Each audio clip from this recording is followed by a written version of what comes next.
तुरंत बाद ये सब थम जाएगा। और मृगेंद्र जी हमारे साथ जुड़े हुए हैं। मृगेंद्र जी, मुझे ये समझना है कि हमारे ही देश में कुछ धर्म गुरुओं द्वारा ये बात कही जा रही है कि वहां जो हालात बने हुए हैं, बांग्लादेश में जो हालात बने हुए हैं, यानी कि हिंदुओं के साथ जो अत्याचार हो रहे हैं, अगर इसी प्रकार का सिलसिला जारी रहा तो भारत में भी मुसलमानों के साथ वैसे ही होगा। क्या इस प्रकार की बातें सही है?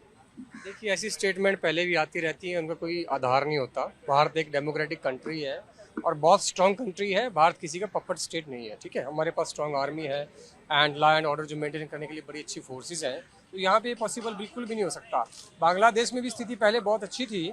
जब से वहाँ पर जो डेमोक्रेटिकली जो इलेक्टेड गवर्नमेंट है वो हटाई गई है, पपेट उसको स्टेट बना दिया गया है। अब अमेरिकन एंड पाकिस्तानी और जो फोर्सेस हैं, गवर्नमेंट्स हैं, वो उनको सपोर्ट करें, क्योंकि उनको पॉलिटिकल मोटिव के तहत ये सब कर रहे हैं। और ये जो रेडिकल फोर्सेस वहाँ पे एक्टिव हो रहे हैं, जैसे ही वहाँ पे डेमोक्रेटिक गवर्नमेंट आएगी तो इनके खिलाफ कार्रवाई भी होनी चाहिए और नेशनल ह्यूमन राइट्स जो कमीशन है वहाँ पे भी इनके खिलाफ जो है एप्लीकेशन डालनी चाहिए। भारत के धर्म गुरुओं को क्या करना चाहिए, सबको मिलकर के भारत सरकार के ऊपर भी दबाव बनाना चाहिए।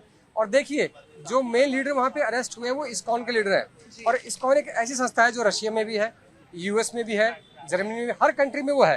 तो इस्कॉन के जितने फॉलोअर हैं और भी यहाँ पे जितने धर्मगुरु हैं, चाहे वो बागेश्वर धाम है और भी हैं जिनके फॉलोअर बाहर पे हैं, उनको बोलना चाहिए कि वहाँ की सरकार के सामने ये बात रखी जाए, वहाँ के हिंदुओं के जो राइट्स वायलेशन हो रही है उसको उठाया जाए, वहाँ की सरकार पे दबाव बनाया जाए, क्योंकि ये फॉरेन कंट्री का मैटर है। अगर ये इंडियन मैटर होता तो गवर्नमेंट इसको बड़ी आसानी से जो है डील कर लेती। फॉरेन कंट्री का मैटर है, हम डायरेक्ट वहाँ पे आर्मी नहीं भेज सकते, क्योंकि फिर वो दो कंट्री के बीच में वार हो जाएगा। तो इसका जो एक गंभीर जो एक तरीका है इसको सॉल्व करने का, कि भारत सरकार पे भी दबाव बनाया जाना चाहिए सभी हिंदुओं के द्वारा।